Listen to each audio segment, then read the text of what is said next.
අයිබෝවන් Priya kitchen YouTube channel එකට ඔයගලන්ව ආදරයෙන් පිළිගන්නවා. ඉතින් අද මම ගෙදර තියෙන අමුද්‍රව්‍ය වලින් හරිම ලේසියෙන් හදාගන්න පුළුවන් රසම රස බිරියානි එකක් තමයි හදාගන්නේ. ඉතින් මගේ ක්‍රමයට ඔයත් හදලා බලන්න මේ බත් එක කොච්චර රසද කියලා. හදලා බලලා මටත් කියන්න කොහොමද ඔයාට මේක ගැන දැනුනේ කියලා. එහෙනම් ඉතින් අපි වැඩි කතා නැතුව බලමු කොහොමද මේ රසම රස ගෙදර තියෙන කුළුබඩු වලින් හදන බිරියානි එක කොහොමද හදන්නේ කියලා.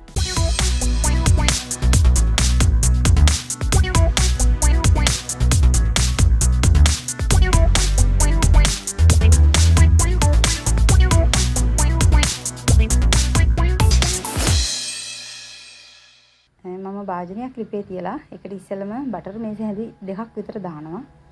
හොඳ මේස හැඳි පුරෝපු මේස හැඳි දෙකක් විතර දාන්න. එතකොට මේක රසයි. තව ඊට අමතරව මම පොල් තෙල් ටිකක් එකතු කරනවා. තෙල් ප්‍රමාණය චුට්ටක් මදි නිසා.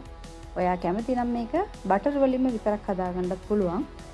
නැත්තම් මම හදනවා වගේ පොල් තෙල් පොඩ්ඩකුත් එකතු කරලාම හදාගන්න. ඊළඟට මම මේකට එනසල් කරල් 3ක් 4ක් විතර කරාමුල ඇටි දෙක තුනක් කුරුඳු පුතු කෑල්ලක් තල්ලා ඉස්සෙල්ලාම එකතු කරනවා. ඊට පස්සේ මම මේ එකතු කරේ සූදුරු. පුළුවන් නම් තෙල් වලට එනසල් කරාමුලට එකතු කරන්න කලින් සූදුරු ටික එකතු කරලා ඊට පස්සේ එනසල් කරාමුලට නැටි ටික දැම්මනම් ගොඩක් හොඳයි. ඊට පස්සේ මම මේ එකතු කරේ ඉඟුරුයි සුදු ලුණුයි කරපිංචයි. කරපිංච ටික දාලා ඊට පස්සේ ඉඟුරුයි සුදු ලුණුයි දැම්මා.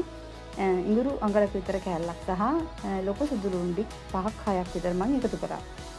ඊට පස්සේ මම මේකට එකතු කරනවා අමු මිරිස් කරල් 3ක් විතර තමයි මම එකතු කරේ.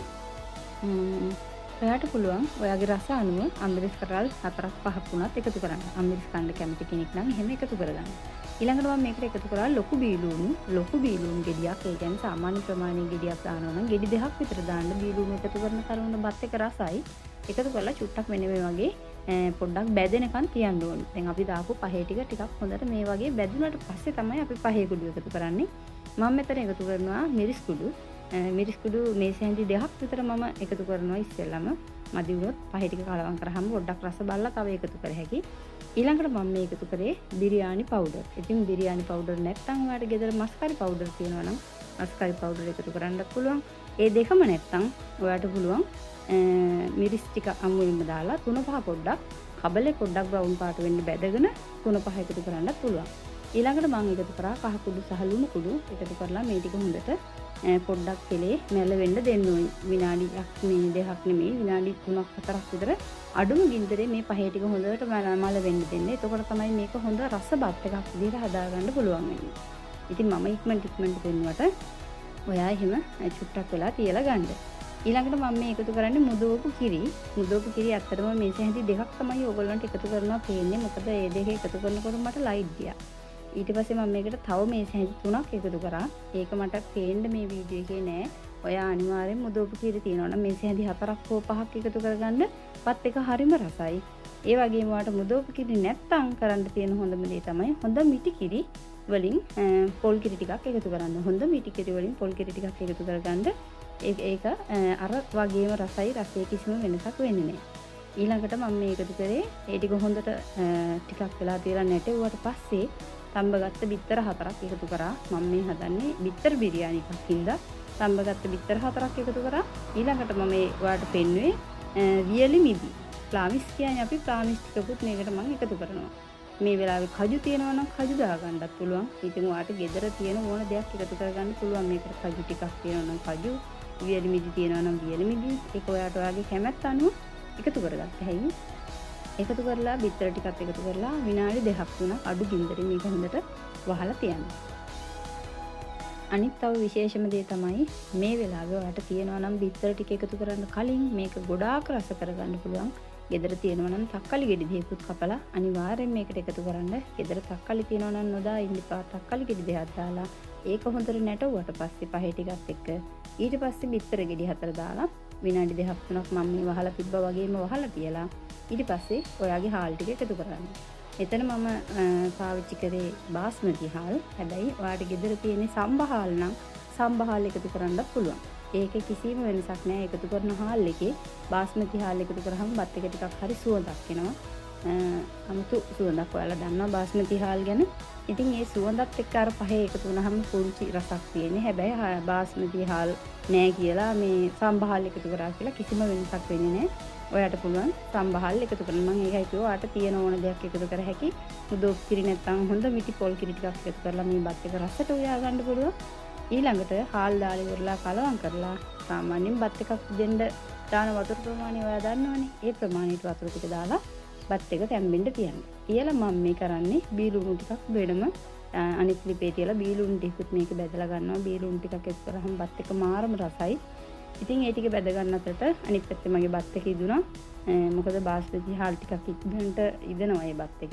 ඉතින් මගේ බත් එක මෙන්න මේ වගේ හොඳ ලස්සනට ඉදලා තියෙනවා. ඒ අතරේ ලුණු ටිකක් බෙදෙනවා. බීලුණු ටිකත් අනිවාර්යෙන් බෙදලා දාගන්න. එතකොට මේක හරිම රසයි. අන් දැන් මේකට පොඩි වෙනසක් කරනවා. මුගක් ගෙවල් වල බිරියානි හදනකොට බිරියානි කලරින් ගෙවල් වල තියෙනවා. ඉතින් මට බිරියානි කලරින් නෑ. මන් ළඟ තියෙනවා එග් යෙලෝ. එග් යෙලෝ කලර් එක සාමාන්‍යයෙන් හුඟක් ගෙවල් වල විතර අපි කෑම හදන්න පාවිච්චි කරන්න තියෙන හින්දා තියෙනවා. නැත්තම් ඕනම සිල්වර කඩේක තියෙනවා එග් යෙලෝ කලරින්. ඉතින් මේ කලරින් මේක ගෙනහලා තියාගෙන ඒකෙන් බිඳු 3-4ක් ඔයා වතුර චූට්ටකට කලවම් කරලා බත් එකට ගියන්න. එතකොට හොඳ ලස්සන පාටක් එනවා. අපි සාමාන්‍යයෙන් දකින බිරියානි පාට ගන්න පුළුවන් මේක දැම්මහම. දාලා කලරින් චුට්ටක් එහෙම වතුර චුට්ටකට කලවම් කරලා දාලා ඊළඟට හොඳට බැදපු මේ ලස්සනට ක්‍රිස්පියට බැදගත්ත බීලුණු ගෙඩි දෙකක් මම එතෙන්ටත් එකතු කරා. මම ඒකයි බීලුණු වැඩිපුර එකතු කරාම මේ බත් එක හරි රසයි. ඒ හින්දා බීලුණු ගෙඩි දෙකක් මම බත් එකටත් එකතු කරා. තව ගෙඩි දෙකක් මම මේ වගේ බෙදලා අරගෙනත් එකතු කරා. මේක බත් එක හරි රසයි. ඒ වගේම හරි ලස්සනයි. කෙනෙකුට පිළිගන්න උනත් කෑම මේසෙකට තියන්න හරි ලස්සනට තියෙනවා බත් එක. ඊළඟට මම මේ එකතු කරන්නේ උඩින් බටර් මේසෙ හැඳි දෙකක් දැම්මා. ඔයාට ඕන නම් මුදෝපි එකතු කරපිටින් නම් ඔලිව් තෙල් ටිකක් එකතු කරගන්න උනත් පුළුවන්. එහෙම නැත්නම් බටර් මේසෙ හැඳි දෙකක් එකතු කරන්න. ඒකට හරිම රසයි. ඊට පස්සේ මම ගින්දර අඩුවෙන් තියලා ඉවරලා මේක පියනින් වහලා අර එකතු කරපු බටරුවේ ලුණු එක මේක චුට්ටක් තව විනාඩි 5ක් විතර මම වහලා තිබ්බා. කියලා තමයි මේ ඇරිගේ. දැන් මම හදන්නේ තැම්බිච්ච බිත්තර ටික මීට පරිස්සමෙන් අයින් කරලා මේ බත් එක හොඳට කූරක් ආධාරයෙන් හොඳට අර අඩියේ තියෙන පහේ ටික උඩට එන්න කලවම් කරගන්නවා. අඩියේ තියෙන පහේ ටික හොඳට අඩියේ ඉඳන් උඩට එනකම් මේක කලවම් කරගත්තා තමයි ඇත්තට මේ බත් එක හොඳට රසට එන්නේ. මොකද පහේ ටික ගොඩක් දැන් තියෙන්නේ අඩියේ. ඒ වගේම අපි එකතු කරපු බිරියානි කලරින් එකත් මේකේ හොඳට මික්ස් වෙන්න ඕනේ. එතකොට තමයි තවත් රස.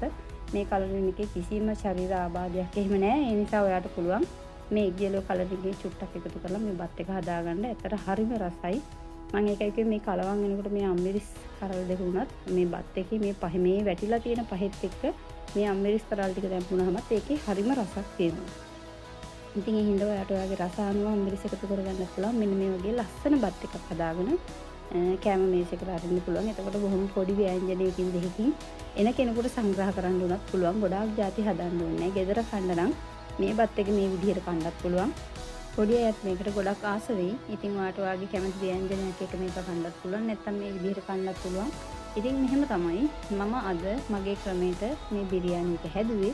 ඉතින් ඔයගොල්ලොත් මේ විදිහට හදලා බලන්න. බලලා මටත් රස කියන්න. කොහොමද මම මේ පෙන්නපු මගේ බිරියානිගේ රසද? ඔයගොල්ලන්ටත් ඒ රස දැනුණාද? එහෙනම් මට කමෙන්ට් එකක් දාගෙන යන්න මතක් කරලා.